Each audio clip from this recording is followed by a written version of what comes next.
Good evening and welcome. You're watching Comets TV and I'm Abhilash Paul. Let's take you through our top stories. KJP is protesting that the Shadi Bhagya scheme be extended to underprivileged people from all communities. Bangaloreans step forward to sponsor the education of street children. Now for the news in detail. The Karnataka Janata Paksha, led by former Chief Minister B.S. Yediyurappa, has been protesting for the last 8 days that the state government extend the Shadi Bhagya scheme to all underprivileged people, with the protest set to move to Belgaum. There seems to be no end in sight. Tenzing Seldon is reporting from the scene.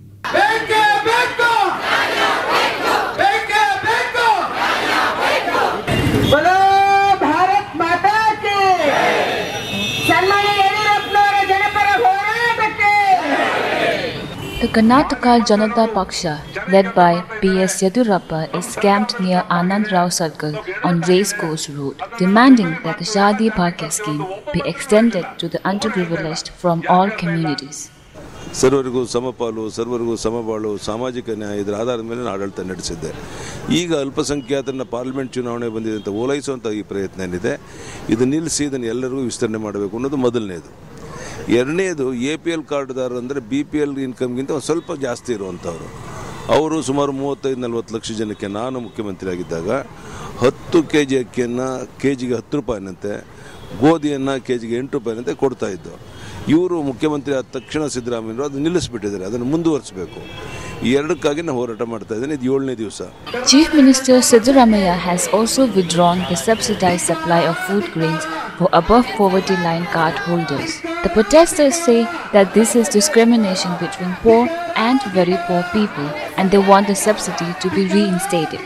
So without any scientific survey, scientific discussion with officials, he declared BPL holders have 30 kilo rice. But APL card people, BPL card people have below poverty line. APL cards above poverty line. Kadu badavaru, ati badavaru, too poor and poor.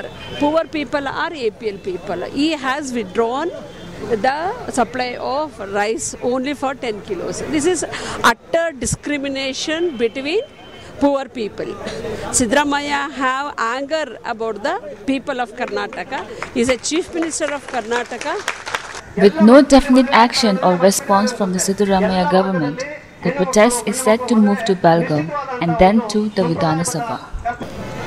No, we are protesting till 24th. Okay, 24th we have a program in Belgaum. There's a massive big rally. And 25th our leaders are protesting in the Vidhan Saudha, in Suvarna Saudha, Belgaum. Because government is not listening to us. What we are protesting, there's in the public interest.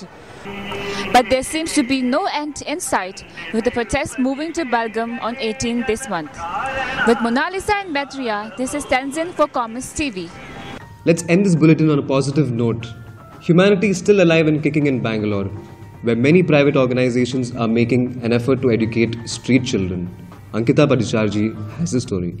It's not often that we get to see garden angels among us, but corporations like Utopia and private schools like Bharatiya Vidya Bhavan have changed that view.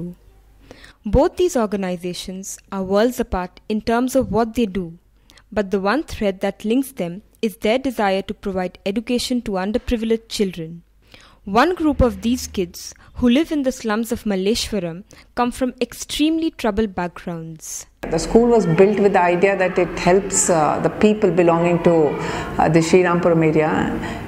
When you see, you can see that it's a highly crime-ridden area and people are drunk and children belong to quite disturbed homes here. Schooling may not have been a possibility for them if the government hadn't joined hands with the privately owned school Bharatiya Vidya Bhavan to provide them with education.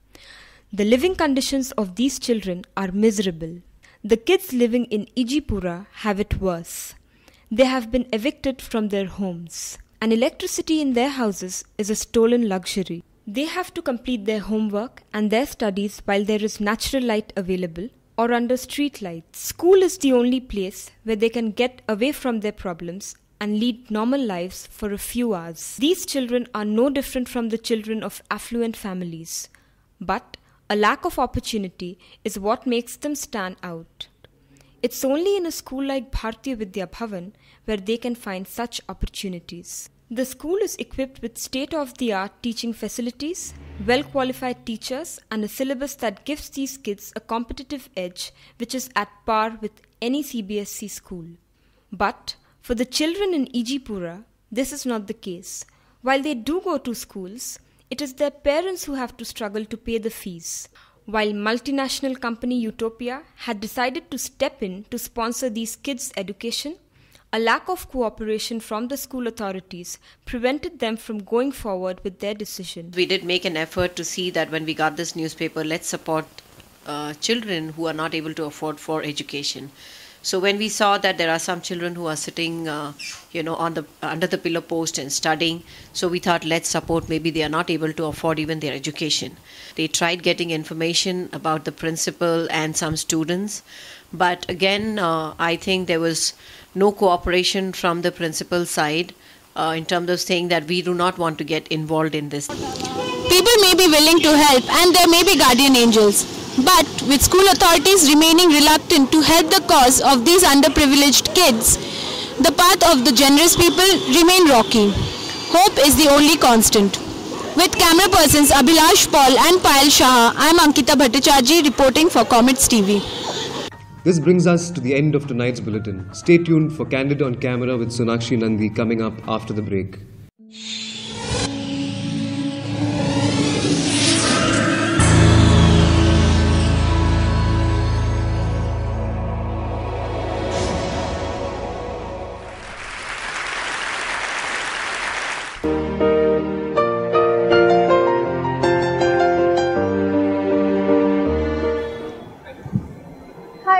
I'm Sonakshi. Welcome to our show Candid on Camera. For our first episode, we have with us two very funny guests, and I'm going to let them introduce themselves. Hi.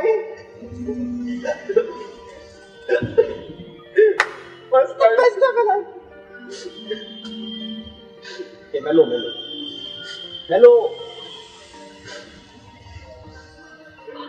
Want to go first? Hi, I'm Satish. By day, I'm an advertising professional, and by evening, I'm a stand-up comedian. Stand-up comedy and live both happened by stage. Shorter. Yeah, you were saying. It's your turn. Yeah, I have a very cool name. My name is Vamsidhar Bogaraju. In case that turns you on. Like, yeah. Yeah, even my life happened by mistake. Stand-up comedy was planned. Yeah. Okay, so can you give us a little bit more about your background and how you all got into stand-up comedy?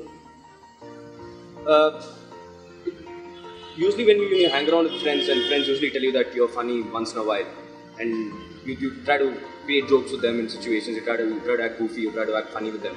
So after a point in time, you say, okay, fine, let me just give it a shot. I might suck at it, but let me give it a shot and see where it goes. So it happened accidentally, just gave it a shot, and so far so good, it's been going well. So your first show, didn't you expect, like what, were you scared that you'd go up on stage and no one would find you? There was no one first. The first show, there was no one. There were like 8 comics and 4 audience members. I was like, it's fine. Just do it, just give it a shot, and probably later on, let's see what happens.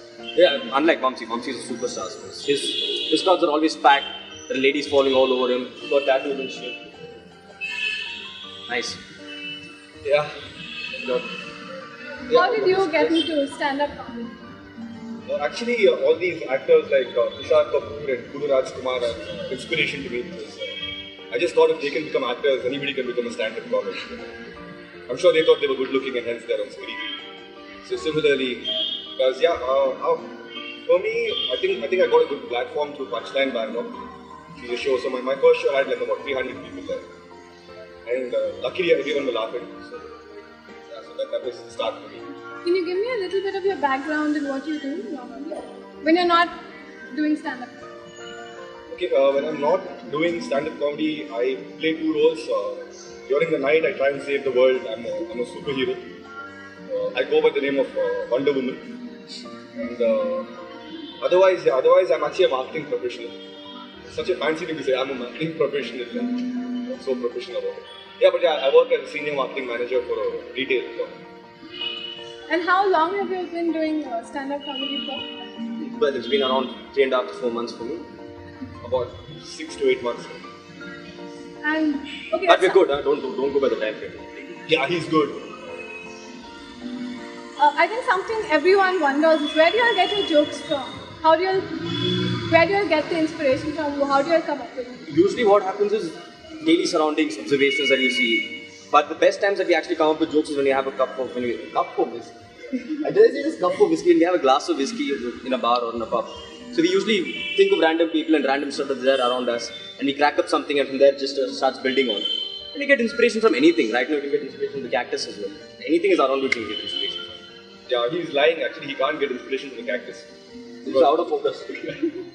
Yeah, but then I think what most comics will tell you is that we don't work on jokes, we work on a premise. So we say, okay, like for example, we're sitting in a restaurant, so that becomes a premise, and then we try to see what's funny. What not can happen in a restaurant. What might happen in a restaurant, what normally happens, and what's the funny angle to it. So that's how jokes come about. We don't sit and say, okay, let's crack the joke now.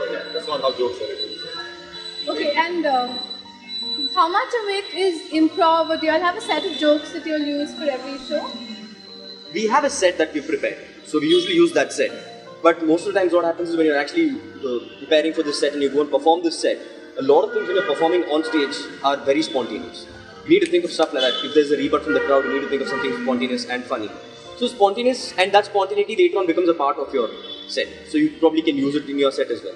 So it's probably, I don't know if you would agree, because you're much more, you're a pro, I'm an amateur. So. Yeah.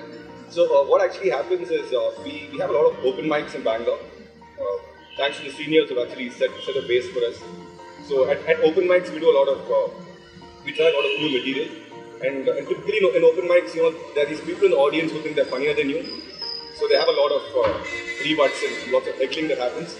So that actually keeps us on our toes. So that's when we actually start thinking of various scenarios that might come up from the audience.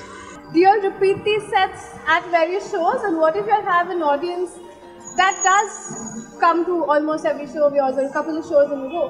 How do you keep them engaged and stop them from getting bored and say, okay, same jokes all the time? Yeah, okay, so typically before we start a set, we're doing a gig at a venue and not an open mic. We actually start off a set by saying how many people have watched this earlier. So that kind of gives us an idea of how many are a repeat audience, how many are not. And then for the guys who actually even come in more than once, we actually do try to bring in a little bit of improvisation. We try to interact with them more and try and see if we can be funny on the spot and pray that it works. And visiting religious places is a must before every show. Yeah. We need to pray to God. We need to give like Maruti Bar, like Garment Bar, Dolphin Bar. So we need to go to such places, give our offering to the Holy One, and then start our work. Okay, also, in a lot of shows, you all pick on the audience, right? You all begin maybe by picking on audiences and asking them questions. What happens if they take offense? Have they ever taken offense to any of your jokes? And how do you all tackle a situation when they actually get angry? This happened to me at a show yesterday, in fact. I was doing a show. So I was talking about my own experiences and my background and stuff. So this girl put up her hand like as if it was a debate, for and against. She put up her hand and she was like, why are you guys always behind the defense and engineering? So I didn't know it was a debate, first of all. I thought it was a comedy show. So after like 2-3 interactions with her, she paid the bill and she left. We can't help it. It's a comedy show. You need to come with an open mind for a comedy show. You can't be closeted and saying, okay, fine. If he's going to crack a joke at me, I'm not going to be a part of it. But most of the times, I think people do sometimes get offended. Yeah, what's also a big misconception is that, if you attend a stand-up comedy show, the guy is going to pick on you and going to make fun of you. It's really not that way. It's just a part of the warming up exercise, trying to get hardly anything. Trying to get the audience involved. And I think what's also necessary as a comic is you're not out there to insult people, but more to kind of get a few laughs from them and make them happy. So I think a few of us try hard not to offend people. But then if people do get offended for some material, crowd interaction is hardly, I would say, probably 5% of what we do. The rest of it is what we prepared, what we actually want to do and perform. And has it ever happened that you all have gone up on stage and you all thought you all had this perfect set of jokes and nobody's laughed? Oh yeah. So many. Like, so many times. And what do you do then? You just perform. Just perform, or you just perform. You just keep performing. You just keep performing no matter what. People are laughing, not laughing. That's what you do. But end of it, Vamsi comes home and then secret.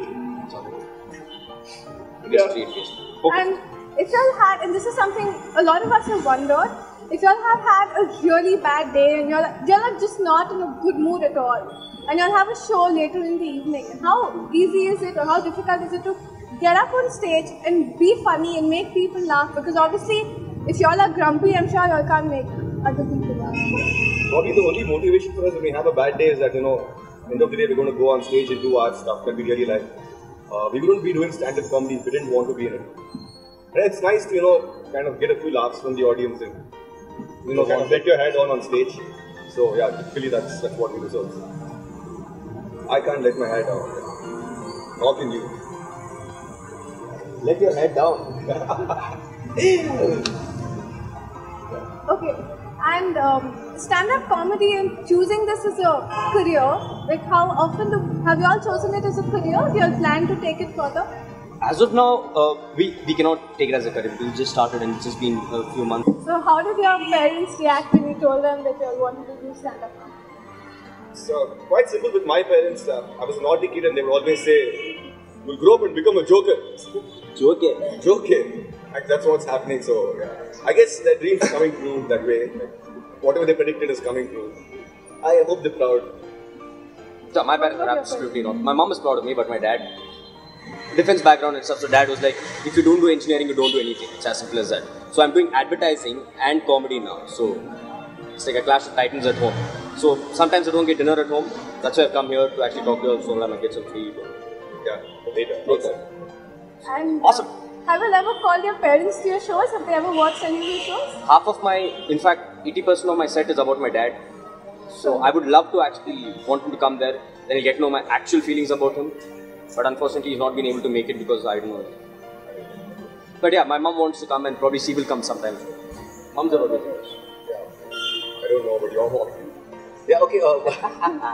Yeah, but yeah, no, I don't like to have my parents over on set because I actually do happen to use a lot of language in my set. That's not the best thing for the parents to come and watch, right? You're 31, or 32, or 34. I don't know. I still live with my mother.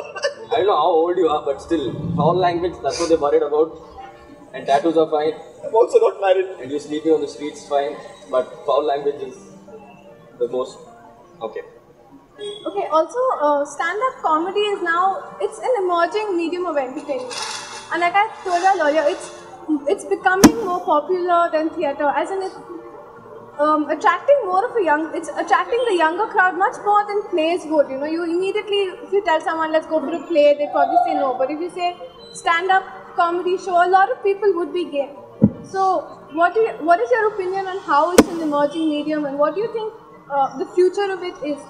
Yeah, the thing with most plays, at least now, is a lot of people are doing adapts. So there's a huge possibility that you've seen the play earlier, or you've read a book, or you've probably been made into a movie sometime. So that's the with stand-up comedy, it's free flow. It's a person who's just writing some stuff. He thinks it's funny. He comes and performs. And with a kind of, since the comedy group also is a close-knit group, and there are people who are quite young in the group. So our jokes are also that it targets the youth. It targets that segment of the youth that actually come and enjoy it. So they come for 1 show, 2 shows, and it's more of like word of mouth. People start spreading about it. People get to know about it. The close community of friends get to know about it. And I think that's how the trickle-down effect happens, and a lot of people come and watch the shows. We totally love it when people spread it. Oh, hell yeah. And do you all, what do you think the future of stand-up comedy is in Bangalore? It's more popular here than other cities? No, not really. I think Bombay and I think Delhi are... Yeah, Delhi to an extent. Yeah, Bangalore is now... probably the third city in India too, where comedy is third or fourth. It's doing really good now. Yes, it's good, man. As long as people want to laugh, I think every human being wants to have a laugh. It cures diabetes, heart diseases, obesity, AIDS. Hell yeah, AIDS is top of the list. Yeah, see, that's benefits of laughter. So, as long as people want to laugh, I think stand-up comedy is good. Great. Okay, when you all tell someone you're a stand-up comic, they expect you to be a funny guy all the time. Is that true? Are you all funny 24/7? Absolutely not. We are the least funniest people. Just when we're performing, we're funny. After that, we're the least. We just don't want to hang around with us. It's as simple as that. But what is the reaction when you tell people that you're a stand-up comic? Yeah, I mean, Crack a joke. yeah, that's the dumbest thing to do, right? You're sitting at a bar and someone joins, they're like, too much of this guy's stand-up comic, right? Much crack one joke. Want to see my crack? Disgusting. Yeah, it's that way. I mean, it's like going to a porn star and asking her for a blowjob. I mean, this won't dish out everywhere, right? College. Okay, sorry, college. Okay, well, how do your friends react when you tell them that you're a stand-up comic? What is their reaction? I think the first reaction of everyone would be, dude, crack a joke. I want to listen to the joke. And after a point in time, it gets really pissing off because every single time when you meet new people, they're like, okay, you do stand-up comedy. How does it feel to be a comic? Can you crack a joke? And it's like they are side dish for their alcohol. Like because they had a bad day, we need to crack a joke and make them feel happy every single time. And the other thing is, everybody else also tries to be funny. They want to show their sense of humor, so you have to listen to like shitloads of crappy stuff. They give you advice. After every show, they come like, no, you should have done the joke this way. I feel this is right, this was the wrong approach. It's like a Maslow's hierarchy theory where they say, where it fits in properly. Educated. Thank you. Yeah, but the other thing also is, like you're drinking at a bar and, friends come and say, hey, macha, this guy's stand-up comic, you'd crack a joke. Like, you don't do that to a porn star, right? You don't meet her and say, babe, give me a blowjob. Like, I know you did it. Yeah, hell yeah. Okay, also, so it's really an impolite question, but all of us are wondering, does stand-up comedy pay? Is it enough to quit your job for? If you are established, yes, definitely.